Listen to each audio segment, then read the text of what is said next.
Bon, je quitte tout juste Walter, le camping-car qui est derrière moi, pour aller me promener en forêt.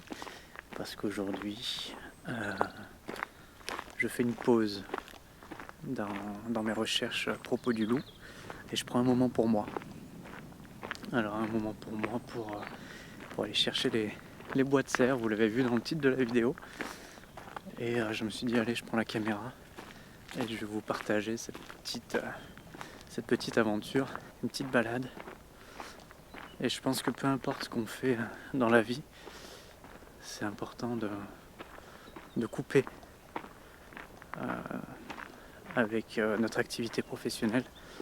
Donc qu'on travaille à l'usine, qu'on soit indépendant, qu'on soit chirurgien, peu importe.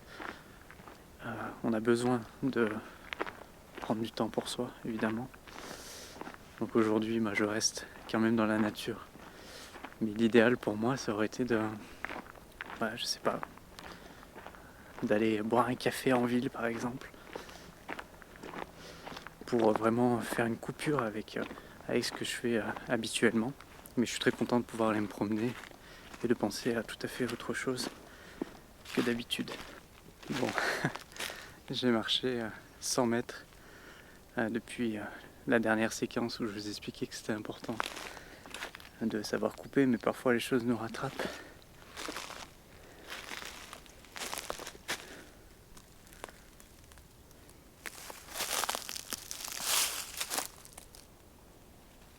Donc forcément maintenant j'ai envie de comprendre ce qui s'est passé. Donc ça marche pas toujours, hein. Mon petit speech de tout à l'heure à propos de savoir couper avec notre activité. En même temps, hein, voilà. C'est aussi pour ça que je disais que l'idéal pour moi aurait été d'aller boire un café en ville.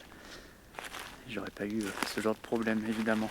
Je suis loin d'être un spécialiste pour chercher les bois de cerf, mais évidemment il faut trouver une zone où les cerfs se tiennent à l'époque de la perte des bois. Moi je suis venu chercher ici parce que déjà c'est à côté du camping-car, vous l'avez vu. Étant donné que j'ai des pièges photographiques sur la zone, j'ai vu qu'il y avait des cerfs qui passaient. Donc il y a encore quelques jours, il y avait encore les cerfs avec les bois. Et puis il y a 2-3 cerfs qui sont passés sans les bois. Donc je suis quand même dans une zone, je pense, qui s'y prête bien. En plus là, juste là derrière moi, je sais plus où c'est. Voilà, il y a des crottes de cerfs ou de biches. Donc on est pas mal. Je me pose parfois la question à propos du bois coupé dans la forêt. Enfin voilà, là je suis dans une pente pas forcément facile d'accès. Et il y a donc des arbres autour de moi évidemment, mais il y a un arbre qui a été coupé, qui a été débité, donc en petits morceaux. Voilà, et il est laissé là comme ça. Donc je comprends pas pourquoi. À la limite on le coupe pour en faire du bois de chauffage par exemple. Ok. Mais là c'est-à-dire que c'est le seul qui a été coupé. Et c'est quand même régulier que je vois ça. C'est le seul qui a été coupé et qui est laissé là. Il y a certainement une raison en fait. Je jette la pierre à personne, mais je veux juste comprendre quel est l'intérêt. Pourquoi. Donc si quelqu'un a la réponse, ça m'intéresse. Ça m'intéresse.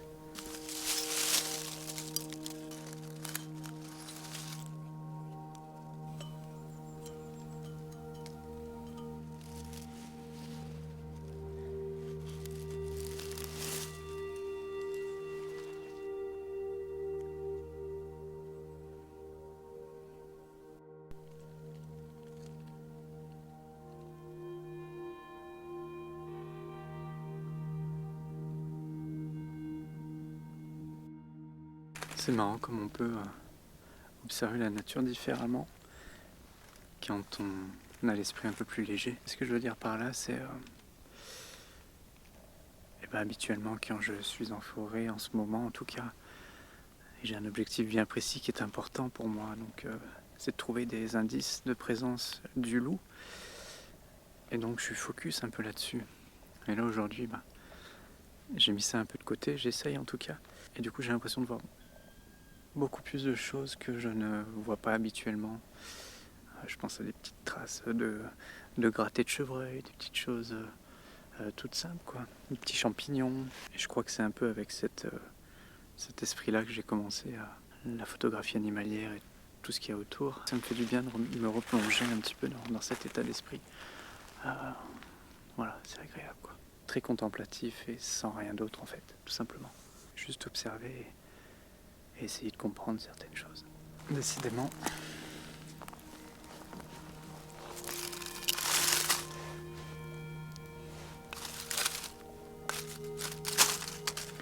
C'est pas tout jeune. Hein. J'aurais dû mettre en titre de vidéo chercher des ossements d'animaux. Je crois que la prochaine vidéo que je vais faire, ce sera une vidéo de dépollution. Ça peut être une idée.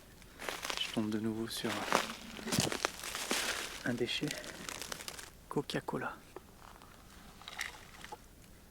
30 octobre 2004, la date de péremption. Ça peut être intéressant, hein, pour de vrai. Je prends un sac poubelle la prochaine fois. Je me demande bien à quelle quantité on peut ramener en une après-midi dans des forêts comme ça. Là, je suis au milieu des bois. Le chemin, il est peut-être 1 kilomètre plus bas. Je suis au milieu de rien, quoi. On trouve ce genre de choses quand même. C'est fou. Quelqu'un qui s'est assis là il y a du coup une vingtaine d'années. Alors soit qui a oublié sa canette, ou soit qui s'est dit bah non, j'ai la flemme, je la laisse là. C'est quand même particulier comme idée.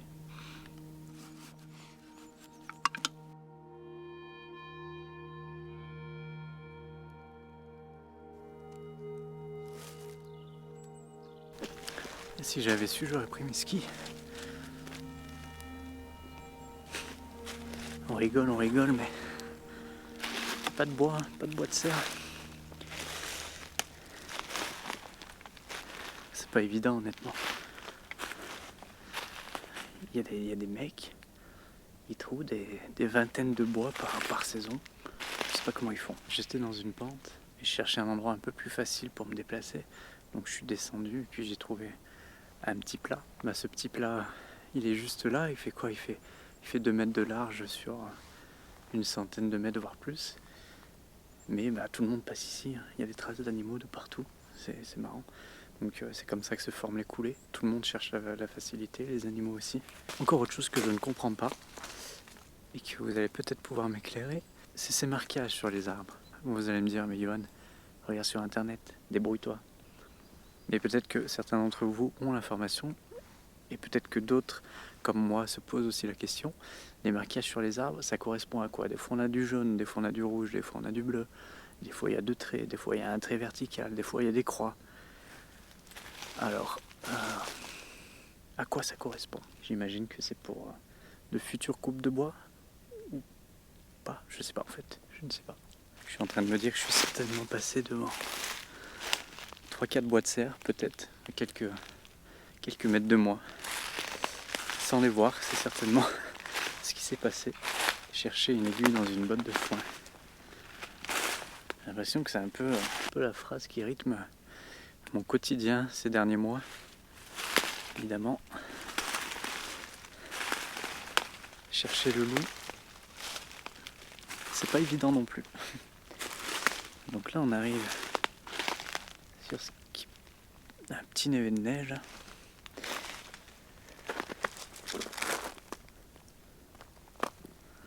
Déjà, il y a des traces de cerf. C'est bien.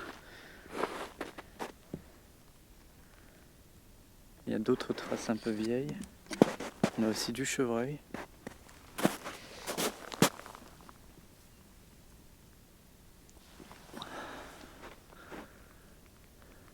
Les cerfs, ils partaient par là. Alors on va par là.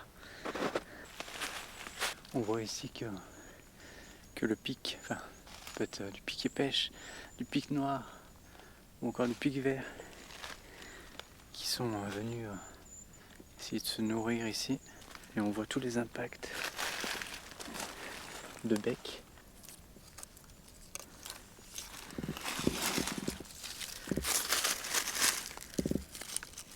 Voilà à quoi ça sert de laisser des arbres morts dans la forêt.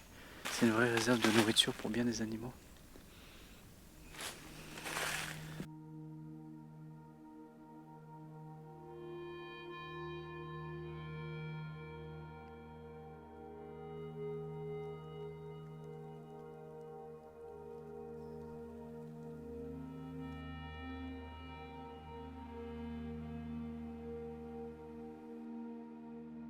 Moi j'ai bien peur que cette sortie bois de serre n'ait pas fonctionné, mais en tout cas pas pour ce dont je suis venu. Mais c'est pas grave. J'ai pu observer plein d'autres choses, c'était sympa. La balade était agréable. Et c'est bien là le principal. Donc voilà, c'est un petit peu ce genre de format que j'aimerais pouvoir mettre en place sur la chaîne. Les vidéos spontanées que je peux faire assez facilement, c'est important pour moi parce que je travaille sur plein d'autres choses à côté, donc notamment le documentaire sur le loup, donc c'est énormément de travail. Elle est lourde cette caméra. Waouh! Du coup, le fait d'avoir réalisé cette petite vidéo, ça me donne des idées pour d'autres vidéos à venir. Pourquoi pas, tout à l'heure j'en parlais, des vidéos d'aller ramasser des cochonneries dans la nature. En tout cas, moi c'est quelque chose qui pourrait me plaire. Je suis sûr que vous avez des idées de vidéos qu'on pourrait mettre en place sur la chaîne. Donc n'hésitez pas à les mettre en commentaire. Sur ce, moi je vais vous laisser. Merci pour votre bienveillance quotidienne, vraiment, pour tous vos messages, etc. C'est trop chouette de pouvoir échanger avec vous. Donc merci du fond du cœur. Je vous dis à très bientôt et prenez bien soin de vous.